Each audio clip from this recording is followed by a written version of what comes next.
is available from myself as the author. I will have copies there at the launch, but it is also available internationally. So you can find the book on Amazon, as well as my first book, which was Kingdom Budgeting for Women, and now Kingdom Budgeting Diary. So they're both available on Amazon. You can get them from any part of the world, as well as to get them from myself, the author. Now, the fact that it's a diary suggests to me that we have a day-by-day step process in terms of achieving where we want to be financially. Because it's not just about helping the woman with her finances, but helping the woman and her family. That's absolutely correct. The book really seeks to help women in a practical way. So you get that opportunity to log your financial goals, your financial plans. You also get the opportunity to write your supermarket list. I'm so excited about that part because I love to go into the supermarket, and I'm not one who goes and just pick things off at the shelf, because we're going to be mindful of those kinds of things. You can find yourself overspending. So the book features a number of pages that you can write your supermarket list. You can budget out your expenses for every month. And I love that. And I really believe, even as an educator, that we need not to get away with writing and making note of things. Tracking our finances, especially in this period of time, is so important. Yes, and that it is, because we need to keep track of every little penny, as they say. Now, you are into event planning. You've done one book before. What drives your passion for being an author? Well, really, being an author, as I would have said before, was nothing that I had planned. I really believe that it was the move of God. You really believe that you're headed down a certain direction. As you know, I'm an educator. I teach Spanish, I teach French. But really, God led me down this path. I filled in as a guest speaker, planned, and this is the direction He led me in. And He said, listen, all of these tips you were given, I want you to put them in one place. I did that, and so we were able to have Kingdom Budgeting for Women. After that, He said, okay, people need to get working. People need to get practical. They need not only to just read, they need to do. So now we have Kingdom Budgeting Diary. Okay, that's awesome. Now, are you going to be looking to do any series that are not targeted toward women? Well, really and truly, I am open to wherever God leads. But I would always say that even though the book has the title of Kingdom Budgeting Women and there's Kingdom Budgeting Diary, really it is a work to affect the entire household. So men are not left out. Really, it is for everyone. Okay, well, that's great to know. So we can find it online. How do we get in touch with you, Tara? Well, I am on many platforms. You can find me on Instagram, House of Empower, House of Empower, or you can email me. My email address is houseofempower@outlook.com, or you can give me a phone call. My number is public. I take calls. I talk to persons, really, because it's a work of God for me. My number is 845-3825. Okay, now outside of hearing all of these inspirational messages that are going to come tomorrow at this seminar, is there anything else we can be looking forward to at that launch? Well, really, the launch is an opportunity, yes, to hear inspirational messages, but really to push ourselves forward. We're going to have an opportunity to safely interact. We're going to have an opportunity to learn from each other, and we're going to have honest conversations. So it is really the place to be. Okay, so folks, that's where you can be. It's in the 3Ws conference room at UWI Cave Hill at 4 this Saturday. Go out for Tara Mears's book launch. Tara, I want to thank you so much for joining us this morning. But as we said, God is good. So those little niggling internet problems did not stop you from sharing your wealth of knowledge and all that you want to do for women in finance. Now, you keep speaking to the time that we're in and what is happening now. Do you believe that with the grace of God, despite all that might be happening on an international economic platform, that there's still room for all of us to have not just financial freedom, but actually be able to gain and have savings and so on still within this climate? Definitely. I believe that strongly. And I believe that because God is good. The Bible speaks to the gold being God's, the silver is His, everything is His. So, really, there's nothing that can happen on the international stage that can confine God. Yes, there'll be things that would somehow affect us, but He'll teach us how to navigate. He'll teach us how to overcome. He'll teach us how to do better. And when we know that, we ought to share that. Okay, thank you so much, Tara, and have a great book launch tomorrow. It was a pleasure Thank having you. you. Thank you. Same to you. When Morning Barbados returns, we'll be going to news to have a recap.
Morning, morning, good morning, good morning to you. And now for a look at news. Special vending zones will be created in Speightstown to bring a traditional way of life for that community into a more state-of-the-art accommodations. Speaking to Morning Report, Member of Parliament for St. Peter, Colin Jordan, disclosed that the plans are already in motion.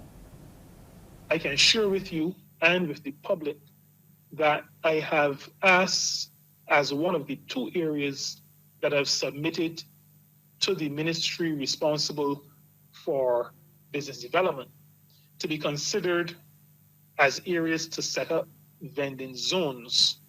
One of those areas is the area to the east of the Speightstown bus terminal. And that is to say, immediately outside of the fence, as well as across the street, across the Kiara Husbands Highway from the bus terminal. And the idea of setting up vending zones means that the facilities are going to be of a significantly higher standard than the facilities that currently exist. And those are the facilities that will be provided for vendors.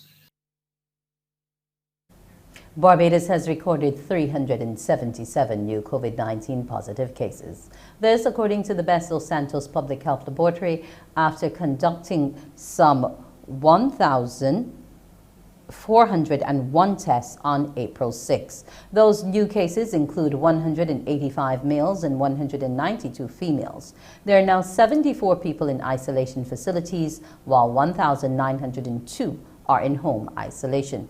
Under the national vaccination program for COVID-19, the number of people with at least one dose is 161,272, while the number of fully vaccinated is 151,364. A loan store will soon open its doors in Barbados. An initiative of CIBC First Caribbean International Bank, it is part of the bank's digital client onboarding program.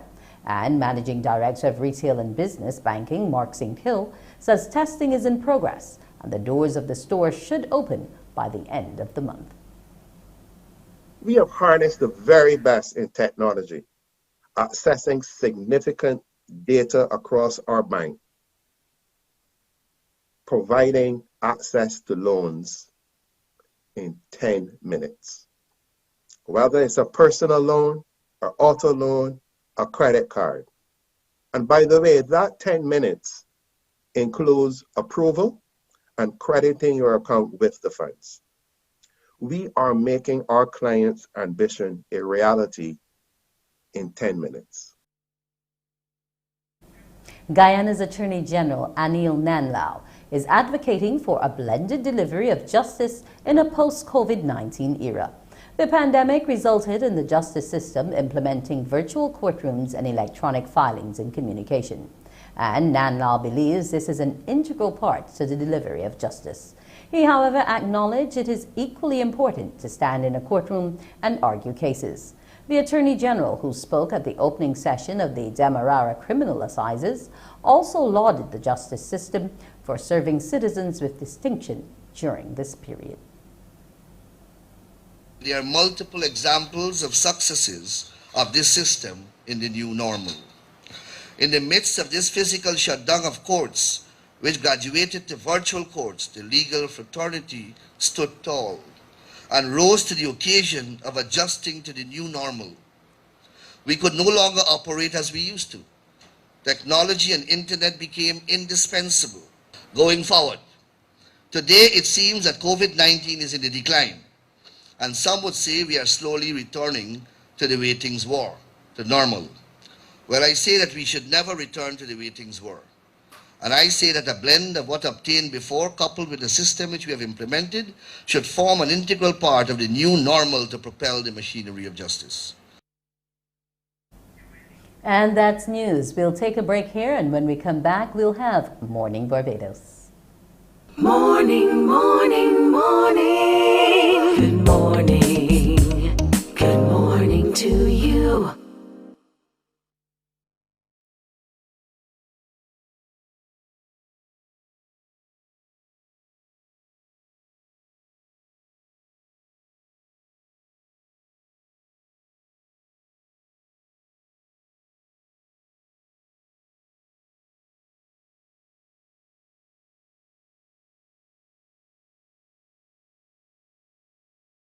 Morning, morning. Good morning.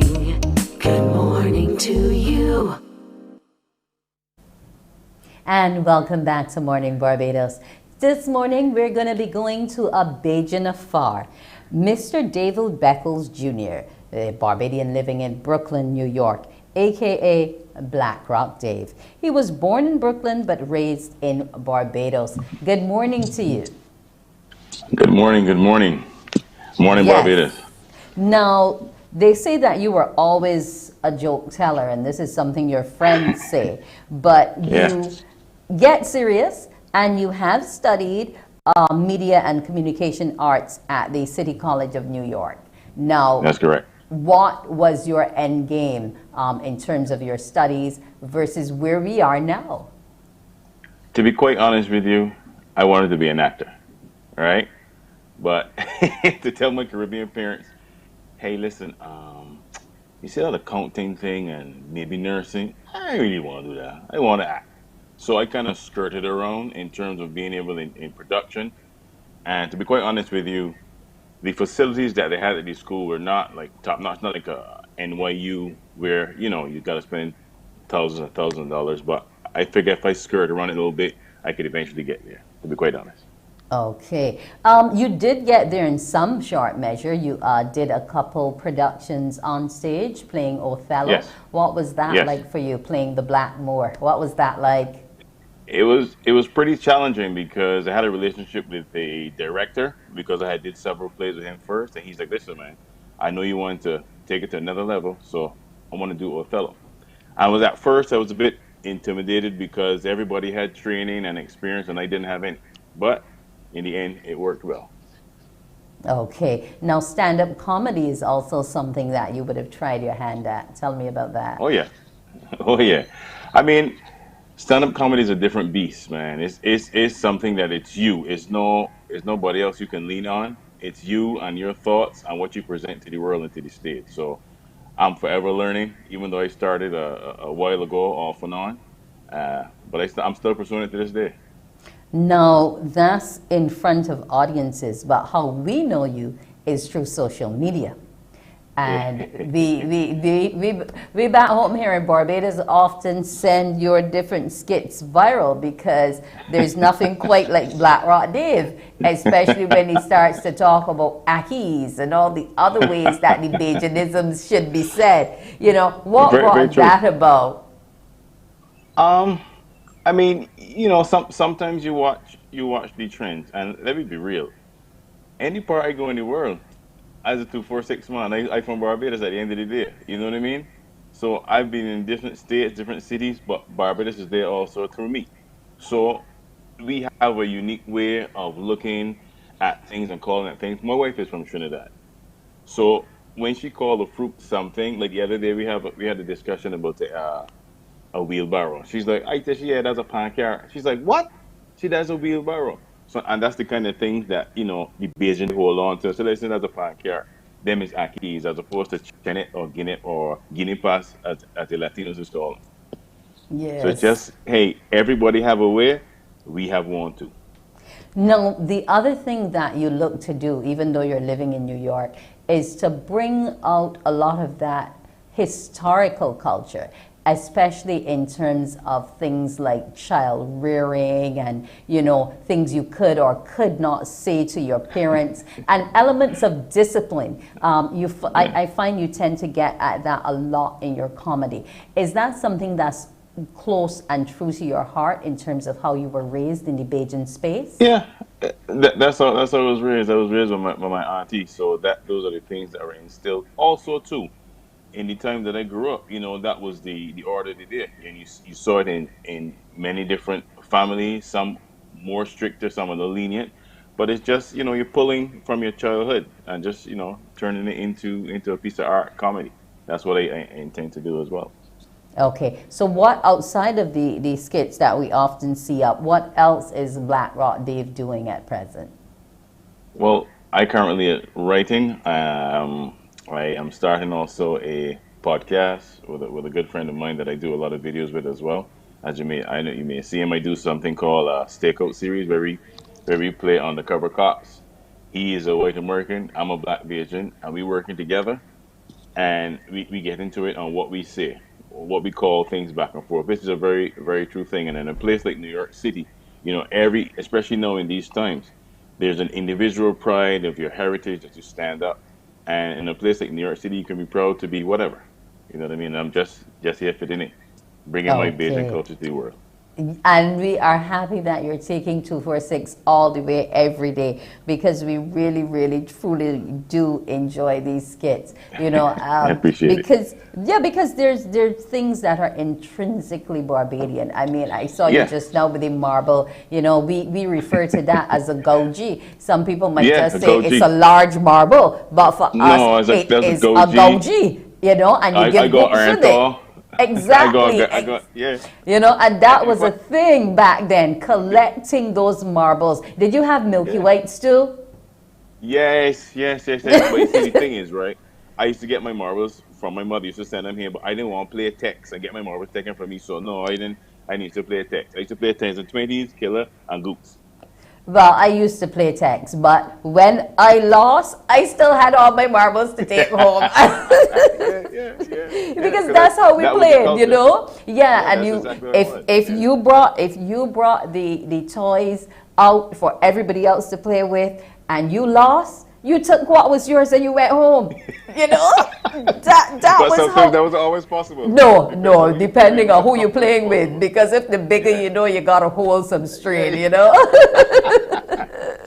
So true, Sure, sure, Dave. And so, sure. what are you like now in terms of trending and your numbers, and how does that influence you in terms of continuing your Bajanisms online? I mean, to be quite honest with you, and I'll give you this story. I've been pursuing, stand up since 2004, doing it off and on. And in 2016, right, I got hurt at work. I got injured. I got two torn quads, which means I had to stay with my legs straight, one position, for 6 straight weeks. Then I had a choice. Am I going to be frustrated about my current surroundings, or am I going to find an outlet? And anybody that knows me and knows my acting, I have tons of characters from all over the world, not just Barbados, not just the Caribbean, but from all over the world. So I then began to start to do my characters that I talk about, start to do this and that. And I had a couple of friends that said, listen to me, man, there's nobody operating in the Bayesian space right here in North America. Maybe you should do that.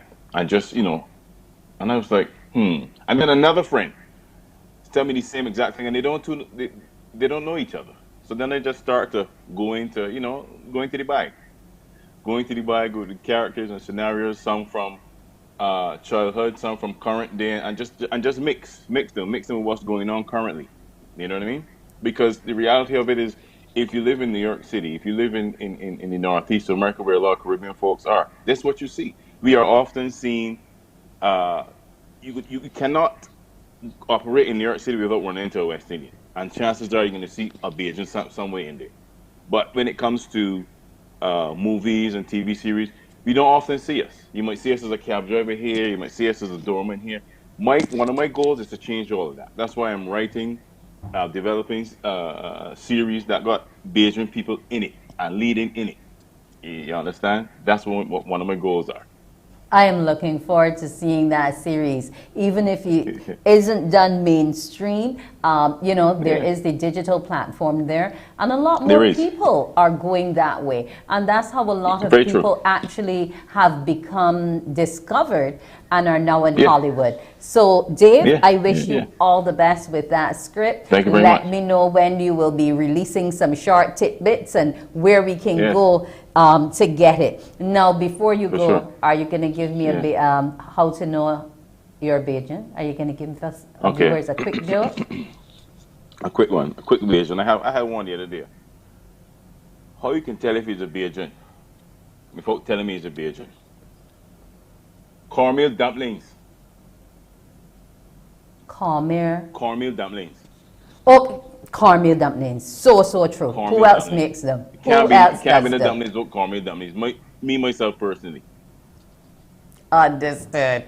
Yeah, all right, Dave. It was a pleasure having you. David Beckles Jr. Pleasure. On Instagram at BlackRock Dave. Have a great Yes. morning and an excellent Thank you. Thank you weekend. very much. Okay. Bye bye. Bye bye. Thank you. Well, that was BlackRock Dave. He is highlighting the 246 on social media and keeping us up there with all the Bajanisms and our culture that he is repping proudly. When we return, it will be Beige to the World, but we'll be giving you a treat with some Trini Soca artists who are here for the show. Tell me you're Bajan without telling me you're Bajan. Reverse back.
Morning, morning. Good morning.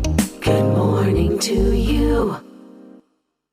And welcome back to Morning Barbados. We're going to get to Beige to the World, Season 2. The finale is coming off this Saturday and it will be live. But also live with the contestants will be Faye-Ann Lyons and Bunji Garland, two Trinidadian soca artists. Good morning to you. Good morning. Now, yesterday you came in, you would have met up with some of the artists as the stage was being set to find out exactly where we are. When the invitation was extended to you to be a part of this type of competition, what was your first response? What do you think about it in terms of how it's laying the groundwork for budding soca artists? Oh, definitely. It was an easy yes for not just myself, but for Bunji and the team. Anything that's geared towards the development of artists and culture and music, soca, you have us, you kind of have us on board already, you know, and the structure that they presented, along with the ideas that we were bringing to the table when we realized that together we made a very good team in terms of getting a product out there that we think the Caribbean would just not just love but benefit from. We were very happy that this was happening. The 9 performers going through their paces?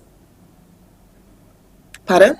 Did you get a chance to see any of the contestants, meet up with them, see them going through their paces? Yes. We stayed till, 11? Like 11 last night. 11, after 11 last night, and watched everybody do their both renditions. So, yeah, they whoever picked, they took their time and they made sure that they did very well. I mean, congratulations to everybody that entered and participated, because I mean, just being part of something so grand and so well developed it's amazing. And I hope they use the experience and the opportunity and the knowledge that they gain from entering the competition to further their careers and enter next year. I'm sure what they learned this year, they may have an advantage next year. In the competition, but the people that went this year, amazing. No, they were performing all of the while in recorded sessions, but tomorrow night is going to be live. And as both of you know, that's a different animal altogether, because depending on the vibe of your audience, that is what can either make your performance greater or shake it loose completely. Yeah. 100%. I mean, we're both energetic performers, so we understand what it's going to take out of them to really bring 100%. And especially seeing as some of them are doing power soca. So anybody who's a performer of the power soca genre, they know you literally have to be fit. So I hope they got in some rest and ate well. And, preparing, do a little sit-ups or whatever, and condition your lungs, because we're expecting a wonderful event, a wonderful, wonderful event. Now, yesterday, you would have been interviewed by our news crew, and you spoke to the fact that a lot of the information being given to them at this stage and what you and Bunji can help do helps to push them up a bit in the line. They don't have to go through that trial and error because somebody has been laying the foundation. Do you believe this is something that needs to be done more, not just in terms of a competitive environment, but generally for our emerging creatives and artists? Yes, I mean, COVID has changed the landscape and the accessibility of a lot of things. Right. And when things change, the people that's in the industry that has the ability to recognize that change should at least, let other people know, okay, this is changing, this has changed, it's no longer easier to do this, no longer easier to do that. So with us acknowledging the change, we know we're in a position to withstand the change, but the other artists, the other budding artists coming up, they've not begun as yet. So if you want a continuation of artists and you want a continuation of music and of the culture and of all aspects of everything that makes you who you are as a culture. You need to make sure that the changes that COVID brought does not affect your creative industry to the point where you don't start to see more people coming in and making it. You'll get people coming in, but making it is the difference. Yeah, and I'm glad you mentioned that making it part, because there's so many people that get to the middle and then just fall off. You know, what does it take to make it to that finish line? Because you both are touring internationally, etc. So in the mind's eye of most, you all have made it to that finish line. What is the impetus needed to get these 9 youngsters that we have there? I'm sure Bungie would back me on this. A good team. Yep. So many artists fall apart. So many talented people don't see the light of day because of lack of a good team. A good team that understands that the artist needs to be nurtured and protected and groomed and you know, it's a tending process. A good team, people that are not there to just get what they want and take and then leave bare bones on the artist. A team will make or break you, because the reality is no artist, creative person, whether you're a songwriter, producer, none of them can do it by themselves. Everybody needs people around them that will be able to help them execute certain things while they're focused on doing other things. So for all the artists, a good team, and that's one of the things I was talking to Dwayne and the team about, implementing a system where while the competition is going on, managers are being screened and all these things. So you literally put and facilitate almost all the needs that an artist would need. So when they get out there, they don't have to do a lot of the vetting, because they won't be in a position to understand how to vet a good manager. They won't know the difference between a booking agent and an actual manager and a road manager and an engineer and these. So if we have people who could put these things on board and identify them for them and educate them on what and function of each, it makes their job easier as trial and error trying to find out. Audience of who our finalists are for tomorrow. We have Diana Price, Rebecca Carter, Diane Gemmond, Shantae Aline Clark, Harmony Haynes, Jaleesa Edwards, Tariq O'Neill Griffith, Christina Doughton, and the dance duo of Damon Boucher and Asha Weeks. Now, a lot of these are youngsters. A number of them are not yet, say, over the age of 25, 27. How much fostering, how much hand-holding do you think needs to be done by these young ones? Because as you said, they don't know how to vet.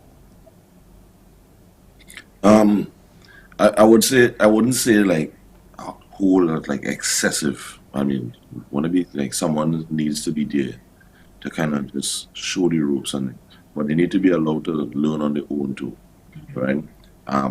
There's always this misconception of, just as one of the questions you asked earlier, in assisting new talent coming in, there's the concept of the gold spoon, where those who go before just automatically pave the whole way for the new ones to come. So when they come in, and they need to fight, because everyone that comes into this business, at some point in time, you need to fight. It doesn't necessarily mean you have to fight aggressively, but you have to fight to get to where you're going. That fight, what that fight does is it allows you to appreciate what you have achieved. But when you just give them every single thing, they don't know the value of the whole. So you have to allow them to go through some of the rough just a little bit to appreciate, hey, well, I need to concentrate more on this, or I need to focus more on this, or I need to do this more. And appreciate the earnings and the winnings, as we would call it, from the work that they put in or put out, as the case may be. And so fostering them is an important factor.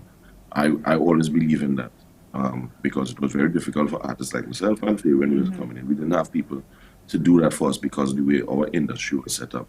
But as time progresses, we have the time to change things along the way. Now, in terms of you having brought about that change, would you say that the glass ceiling is completely broken now, especially in terms of us as Caribbean people emerging onto the world stage? I would think not really. I can see it shattering, but I don't think it is. And I think that a glass ceiling has a number of layers that we need to get through before we actually break the ceiling, so to speak. For instance, if you notice, Afrobeats and the entire Afro music genre is really, really, really taking center stage right now. And that's because they're supporting. They're supporting and they're getting the support and they're not afraid of their culture. They're standing up and they're saying this is us and this is what we look like and this is what we dance like and this is how we do our face and this is how we do our dress code and this is who we are and the world is loving it. We as Caribbean people are so diverse and so talented, just as a Caribbean unit. But that's the thing, we're not really a true unit and we need to operate like a true unit. And when we start to do that, the force that we will send, the energy that we will send across the world will 100% make everybody that was not paying attention pay attention. Okay, and finally, what fire can we expect from Bunji and Fayan tomorrow? Because you're not just here to help mentor and give inspiration to the youngsters, but you're also performing. So what can we expect? But I was trying to see if I could get into the competition because that $20,000. Oh, yeah, it's attractive. It is. It is. But they told me registration had closed and it was too late. So I respected the judge. I respected the people. So I said, okay, no problem. Probably next year. But for us, you know, we're here to support. We're coming early. We're making sure we're front and center. And I look forward. I think I might do one or two things. Yes, I think we'll jump on stage with the contestants and have time. Okay, so we're looking forward to seeing it live because it will be streaming on CBC TV 8, The Beige to the World. It'll also be on the National Cultural Foundation's YouTube and Facebook channels, as well as on radio, CBC 94.7, 98 The One. 7:30 p.m. We'll see you then, Fayan and Bunji. Have a great morning. All right. Bye-bye. Thank you, you too. When Morning Barbados returns, we'll turn some more pages. Another new book. YouTube and Facebook channels as 9 of Barbados' up and coming acts battle for the first prize of $20,000 in cash. A chance to perform internationally with world-renowned soca artists Fayan Lyons and Bunji Garlin and more. You can also catch all the action, including guest performances by Season 1 winner Kashida Dutton, along with Shadia Marshall, Marsville, Hypersound, Barry Chandler, and a cameo appearance by Fayan and Bunji live on CBC 94.7, 98.1 The One, VOB 92.9, and Hot 95.3. Follow us on Facebook and Instagram for more details. That's Beige to the World Season 2 Final. This Saturday, April 9th, 7:30 p.m. You don't want to miss it. Morning, morning, morning. Good morning. Good morning to you.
And welcome back. As you know, the pandemic caused us to do a lot of things from home because we couldn't be out and about. So in today's Making It From Home segment, we will be having Lara Simmons, the founder of Element L Jewelry and Lifestyle. Now, Elegant L Jewelry and Lifestyle is an elegant bohemian jewelry meets artist-inspired decor and lifestyle pieces. She makes the art to decorate your body and your home spaces. Good morning to you, Lauren. Hi, good morning, Wendy. How are you doing today? I am great this morning. Now, we're all decked out and ready with our pieces here. Of course, as always. Now, you draw inspiration from nature and various Caribbean vistas, as well as infuse your energetic crystals. You know, what propelled this type of art? Most people are into the metals and different things now, but what stimulated this particular interest? Well, I think it's a lot to do with my background. From a very young age, I've been into nature, I've been into crystals, Reiki, that sort of like energy, healing, spirituality, from a very young age actually. So when I started to make jewelry, I wanted to create not only beautiful pieces for people, but pieces that make people feel wonderful. You know, why not wear something that looks amazing on you, but also helps you feel, you know, calm or rested or all the things. I was very inspired by, you know, I'm a very outdoor person. I like the beach. I like walking in nature. I'm very much inspired by that. And you know, when you create art, and you draw all your inspiration, make something that speaks to you. And that's what I wanted to do: make something that speaks to me, but also speaks to the people who wear them. Tell me what Element L does for us as people, and you know, in terms of the whole energy that we get from the crystals that are worn. Well, so every piece that you would have have a different piece of crystal in it. So I don't necessarily do all my jewelry with crystal. Like I have on freshwater pearls here. So these ones aren't crystal pieces, but for example, this is an amethyst bracelet, and it's all the rage now, these bracelets and stuff like that. But amethyst is a stone that's very good for centering and clarity of mind. It's very good if, like me, you're very restless and you need to have like focus in your life. Amethyst is a stone that I would suggest you use. So what I do when I'm making the pieces, I do always like I think about those things. I think about what I'm trying to say, and I kind of place them so it's still beautiful. But if it is that you wanted to feel centered and you tell me, you know, I'm feeling a little scattered brain, I would be like, oh well, you know, amethyst is a piece for you. And if you look at this piece here that I've done, this is a piece with garnet and amethyst.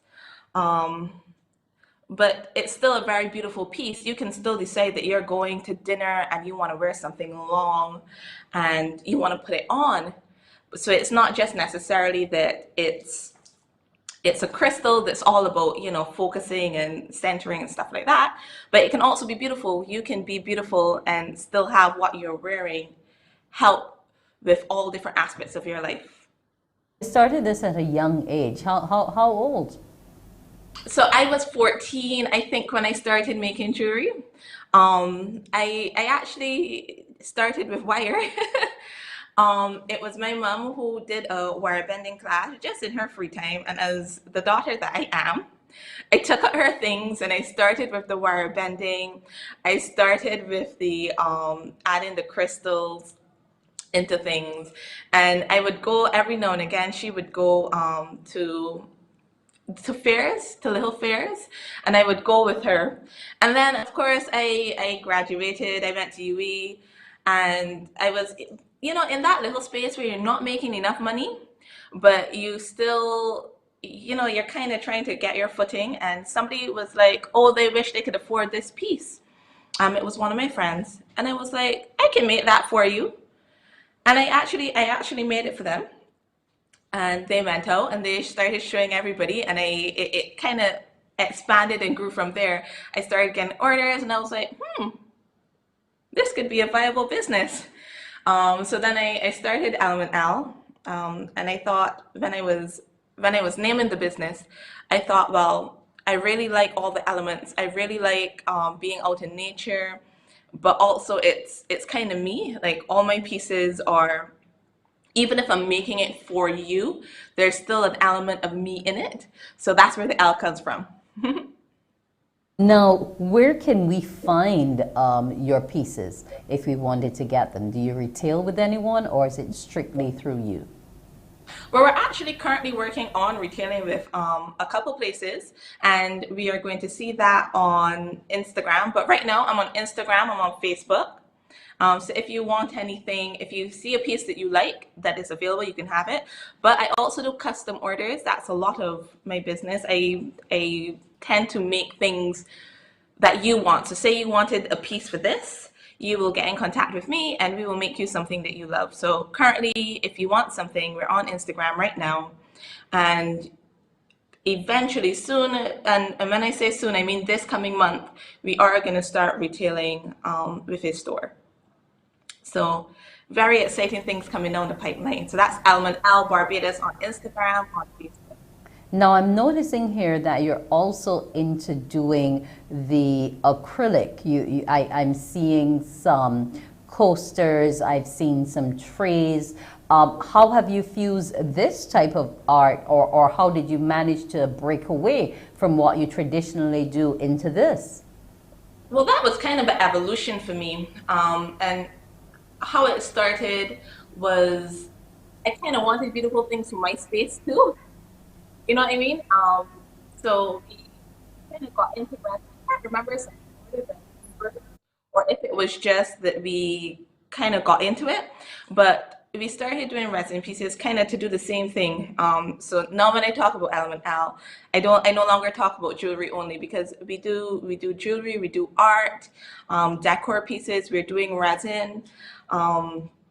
And with some of the resin pieces too, I don't do it with all of them, but some of the resin pieces too, I do actually in the pieces put crystals, like certain crystals in it too, so that if you have, you know, say you want something to kind of radiate positivity in your life, there are some crystals with clear quartz and selenite in them.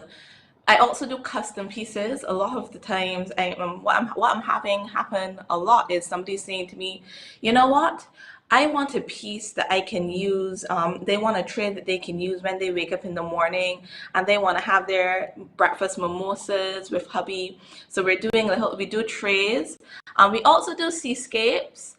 So it's very much, as I would have said earlier, I'm very much inspired by outside and the beach. I love the beach. As you can see from my background, I am a nature person. I try to bring nature in whatever we do. So we kind of brought that sense of bringing beauty to our spaces, not only to our bodies, but to our spaces, into Element L. Lauren, and you're doing great work, especially those acrylic pieces. You know, we usually see them in store, but it is good to know that somebody is making it from home, so we don't have to necessarily get it, you know, from a high-end store or imported online. It's great to know that there is a Bajan here doing it and doing it her way. That's the founder of Element L Jewelry and Lifestyle, Lara Simmons. Lauren, have a great morning. Lovely chatting with you. Now it's great to see how positive our young people are, and also how creative. And they are creatives that are going to be on stage come tomorrow. So I encourage all of you to tune in to CBC TV 8 at 7:30 when we'll be coming live from Bridgetown, or new home there, Golden Square Park, and watch all of the action on stage. Remember, they're going to be joined by Bungie Garland and Faye-Ann Lyons as well. So that's going to be a show you shouldn't miss. Now we'll take a break and be back with some more Morning Barbados.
Morning, morning. Good morning. Good morning to you. And we're back. Now, St. Vincent and the Grenadines are celebrating their one-year anniversary after the La Soufrière volcanic eruption. So we're going to be discussing it. We discussed it a bit before in terms of its impacts on Barbados, but we're going to be looking now at its impact on St. Vincent and the Grenadines and where they are after. And to help me along is Tedra Kirby, a communications strategist from St. Vincent and the Grenadines. Good morning to you, Tedra. Good morning. How are you doing? I am great this morning. What about you? We're good. We are absolutely good. We're 1 year into this recovery and we are coming along just fine. Okay. Now, let's reflect back on all that would have happened in the year. We would have had quite a bit of displacement in terms of residents who had to move from that end of the island. What's the status on them now? Most people have certainly returned to their communities. What we've had since the eruption, in some areas of the country, a new housing scheme has been put forth to accommodate some of the people that need to be relocated from the red zone permanently. So that's one of the things that the government has on its agenda, is to move these people into what they consider a better area for them following that eruption. To some extent, we do have a few people left in shelters, not many, but for some of them, it has taken quite a significant amount of time to really re-establish what they have. And that is because prior to the eruption, in some communities, some members already had very little. So to have little and then to have nothing, some of them have remained in shelters, though not many. Most of the emergency shelters are certainly cleared by now. But that's where we are in terms of getting people to resettle into their communities. We do see life coming back to a lot of these communities. People are readapting. Some schools, for instance, the Sandy Bay Secondary School, has since been relocated temporarily while work continues on their previous school site. So there is still a little misplacement, but for the most part, people are settling in back into their communities and bringing back that sense of normalcy. Housing proposed or planned for the individuals who can't go back. Let's look a bit at those who are still displaced and in those shelters. What type of assistance is forthcoming for them on a daily basis? Because we know living in a shelter is not like living in your home where you can get up and go to the stove and prepare a meal, open a microwave, that type of thing. So how is day-to-day life for them? Are they going to school and work from the shelter, or are these people who were unemployed or maybe elderly before the disaster who don't have that much hope in terms of recovery? Well, I just want to reiterate that for the few, very few that remain in the shelter, life is normal in terms of if you were employed, you'd still go to work. If you were attending school, you'd still go to school. And this is something that was happening even during the eruption last year. While people were in shelters, they still left the shelters daily with whatever little they had to go to their jobs. Because, of course, you've just lost so much. It would be misguided to, stop work. You do want that sense of normalcy to continue. In terms of how they prepare their meals, that I cannot comment on. I'm not sure what is in place in that regard. But what I do know is that Vincentians are not people who are going to be knocked down and stay down. We will get back up, and we have proven that to the Caribbean, to the world, as we continue. So people are having some sense of going to work by going to school, even for the few that remain in the shelters. Let's look at the housing that's going to be put in place. Has any foundation work actually started, or are we still going through the process of, finding out what was lost by the various residents so that, what is returned can be close to what they would have lost? Well, I think the government is still in its process of doing its assessment. One of the major things that needed to be tackled, which have since been done, is securing or acquiring the land that they were going to move these people to. And I think that has happened, that has been brought before the parliament, and it was an exchange, I believe. So that has happened. Where they are in terms of actually building, again, I am unable to comment on that. But I do know actually securing the land has taken place. Okay. Now, what's the mindset, attitude, behaviors of your nation a year after? How are people coping? We're coping. There are so many variables, and coming off of Sufri, we still had COVID. So we have been dealing with a lot, and so it's hard to process, okay, just how we're coping with the volcano, because everything has been bundled for the last how long. What I can say from observations, from interacting with people in the communities, quite a few people are still down and out on their luck. You would have had people who needed assistance during the volcano who unfortunately still require that type of assistance occasionally.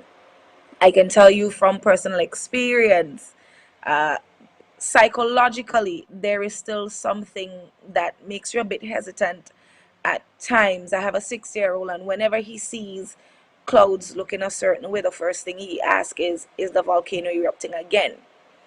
And I know that that is something that many children experience at this time. You're wondering if it's going to happen again. So there is still that psychological aspect of getting through that experience, which we're still working on. In terms of the economics, of course, St. Vincent is on a long road to recovery. We are grateful, however, because people are still offering donations. And when I say people, institutions, entities, it was just earlier this week that a local bank offered $150,000 to the government towards the recovery effort. So we're coping. We're going to be celebrating a year just now, and some of the things that are happening around us, just to show that we are working through this. For the last day, yesterday, going into today, we're having our inter-secondary school sports, primary and secondary school sports. That is something that is bringing back a semblance of normalcy, because we haven't had it in about 2 years. There is a photo exhibition going on centered around the volcano, reimagining the red zone, and that's being held in a red zone area called Sandy Bay, and it's also moving to Kingston, or has moved to Kingston. So we're able to share that experience. It's not an experience we want to forget, as bad as it was, because remembering and moving on from there is going to help us to navigate our future even better. So the economic recovery is long. We're still taking donations to the government and the other NGOs. The psychological aspect is definitely along. Physically, in terms of coping, when you go to the red zone, you'd realize that some of the landscape is taking very long to recover. We're a year in, but if you go to the volcano, in terms of the communities around the volcano, you would still see a very changed landscape, very brown. The green is not back yet on the hillsides of the volcano. It still looks very barren. The huge changes in the landscape because of the lahars are still there. Some places are still unrecognizable. Places like Richmond, you go there and you really don't recognize landscape at all. But we're coping.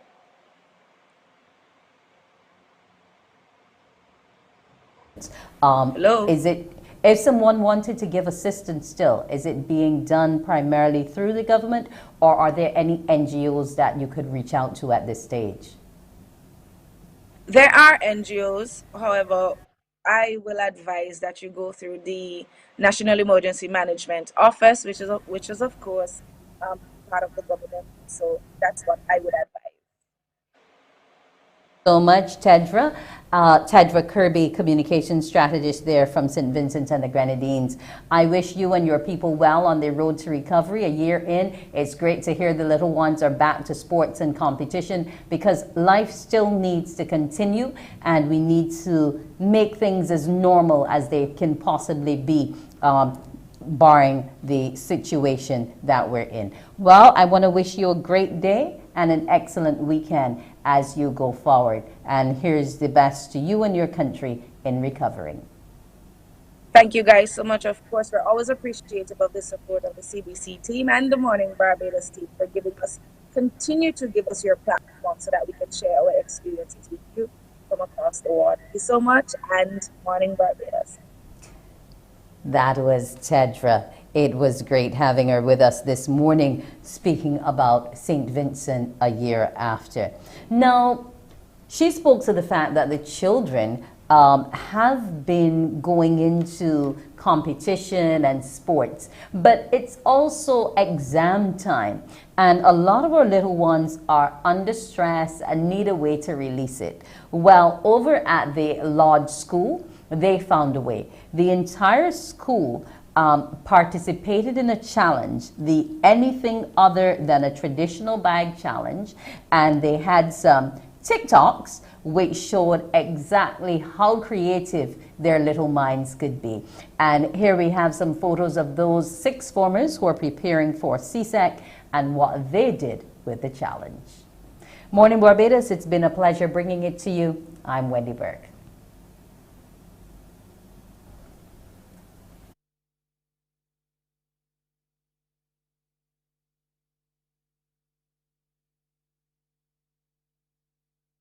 Wake up, wake up, wake up, wake up. Barbados, get up. Good morning.